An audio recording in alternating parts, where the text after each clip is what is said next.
Assalamualaikum. Apa kabar? Semoga dalam keadaan sehat ya. Perkenalkan, nama aku Isna. Aku dari Pokja 4 PKK Desa Pulau Lebar, Kecamatan Rawas Ulu, Kabupaten Musi Rawas Utara. Pada kesempatan kali ini, aku akan ngebahas bagaimana caranya mencegah stunting sejak dalam kandungan. Nah, ayah bunda sekalian, kira-kira udah tahu belum apa itu yang namanya stunting? Dikutip dari situs Kemenkes, menurut WHO, stunting merupakan gangguan pertumbuhan yang disebabkan karena kekurangan asupan gizi kronis, bisa juga disebabkan karena infeksi, dan bisa juga disebabkan kurangnya stimulasi tumbuh kembang. Nah, gampangannya stunting itu merupakan gangguan tumbuh kembang pada anak.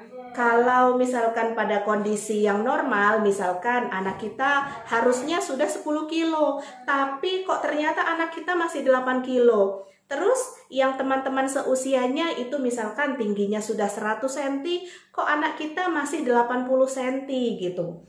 Nah, kalau misalkan ayah bunda mengalami seperti itu, kok tingginya kurang, lebih pendek, lebih kerdil, atau lebih kurus gitu ya, kita perlu curiga jangan-jangan stunting nih. Kenapa juga stunting itu penting banget untuk diketahui oleh semua orang? Karena ketika anak menderita stunting tidak hanya berpengaruh pada pertumbuhannya saja, tetapi berpengaruh pada perkembangannya juga. Kalau misalkan anak kita menderita stunting, dia tidak hanya pendek, tidak hanya kerdil, tetapi juga akan mengalami gangguan kecerdasan, akan mengalami gangguan daya tahan tubuhnya. Nah, terutama pada saat ini, pada saat musim pandemi, anak kita harus sehat, harus memiliki daya tahan tubuh yang kuat. Kalau misalkan anak kita stunting, dikhawatirkan daya tahan tubuhnya lemah dan mudah sekali terserang penyakit. Ayah bunda, mencegah stunting bisa dilakukan sejak awal kandungan. Nah, jadi dari si ibunya ini sudah mulai hamil, ini harus sudah dipersiapkan gizi dan nutrisinya. WHO atau Badan Kesehatan Dunia menyebutkan bahwa 20% penderita stunting diawali dari masa kandungan. Nah, karena itu penting banget untuk ibu hamil memenuhi asupan gizi dan nutrisinya. Terutama pada 3 bulan pertama kehamilan. Pada umur kehamilan 0, 1, 2, dan 3 bulan pertama, masa emas yang perlu sekali diperhatikan oleh ibu hamil. Apalagi biasanya pada saat hamil awal-awal ibu hamil ini mual, muntah, nggak mau makan. Nah, kalau misalkan ibu yang tidak paham, akhirnya nanti stop, nggak mau makan, lemes gitu kan. Inilah pentingnya ibu harus memahami, penting sekali untuk memenuhi asupan gizi dan nutrisi dalam kehamilan, bahkan sejak awal kehamilan itu. Ketika seorang wanita itu hamil, dia memerlukan tambahan energi, memerlukan tambahan asupan gizi dan nutrisi daripada biasanya. Asupan gizi dan nutrisi pada ibu hamil itu tentunya sangat beragam. Ibu hamil tidak boleh hanya makan satu macam makanan saja. Contohnya hanya makan lauk, atau hanya makan nasi saja, atau hanya makan sayuran saja. Kalau bunda hanya makan satu macam makanan, asupan gizi nutrisi yang lainnya tidak terpenuhi. Padahal asupan gizi dan nutrisi ibu hamil itu beragam. Ada yang namanya karbohidrat. Contoh dari karbohidrat ini adalah nasi. Nah, nasi ini mengandung karbohidrat yang dapat memberikan energi, tenaga untuk ibu hamil. Selain nasi, bunda juga bisa mengkonsumsi seperti ubi, kentang, roti. Nah, itu juga mengandung karbohidrat. Asupan kedua yang penting sekali untuk ibu hamil yaitu protein. Nah, di sini ada contoh protein. Ini adalah tempe. Nah, ini tempe merupakan protein nabati. Dan juga ini ada ikan. Ikan merupakan sumber protein hewani yang bagus sekali untuk ibu hamil. Bahkan saat hamil, ibu harus lebih banyak mengkonsumsi protein untuk meningkatkan kecerdasan otak anak. Kebutuhan selanjutnya yaitu lemak. Lemak kita bisa dapatkan di telur, ikan, daging ayam, daging merah, contohnya daging kerbau atau daging sapi. Nah, semua itu mengandung lemak yang boleh dikonsumsi untuk ibu hamil. Kebutuhan selanjutnya yaitu vitamin dan mineral. Vitamin dan mineral ini kita bisa dapatkan di sayuran dan buah-buahan.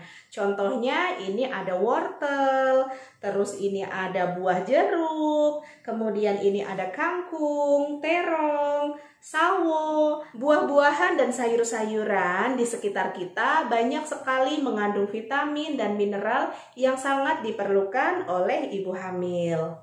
Selain itu, buah-buahan dan sayuran juga mengandung asam folat yang sangat penting sekali untuk perkembangan otak janin sejak dalam kandungan. Kebutuhan mineral lainnya kita bisa peroleh dari susu. Di dalam susu juga banyak sekali mengandung mineral, contohnya zat besi yang sangat diperlukan untuk ibu hamil. Kebutuhan zat besi ini penting sekali untuk ibu hamil karena ibu hamil yang kekurangan zat besi bisa berakibat terjadi anemia. Kalau ibu hamilnya anemia, bisa beresiko nanti lahirannya pendarahan. Nah, oleh karena itu penting sekali untuk memenuhi asupan gizi dan nutrisi. Biasanya ketika bunda lagi hamil, terus periksa ke bidan atau ke puskesmas atau ke dokter, akan diberikan obat penambah darah sebanyak 90 tablet selama kehamilan. Jadi kalau diberikan tablet FE, dimakan ya bun, jangan dibuang.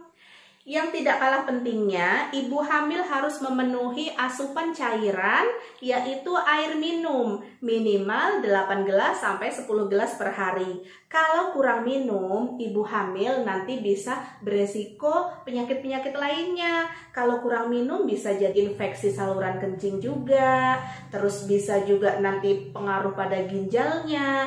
Nah, kalau misalkan ibu hamilnya memenuhi asupan cairan, sirkulasi darah kita juga menjadi lancar.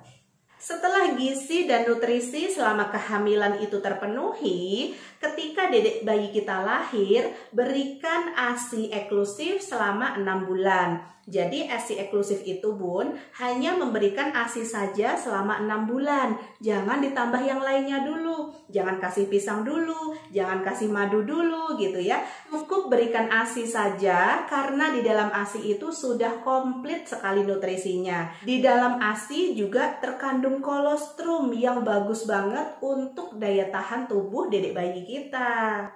Barulah setelah 6 bulan berikan MPASI yang tepat. MPASI-nya juga harus makanan yang beragam dan diberikan secara bertahap, teksturnya bertahap, jangan terus langsung diberikan nasi bulet. Begitu 6 bulan langsung kasih nasi bulet. Kasihan dedeknya, nanti dedeknya bisa tersedak, saluran pencernaannya belum siap, nah bisa bahaya untuk dedeknya.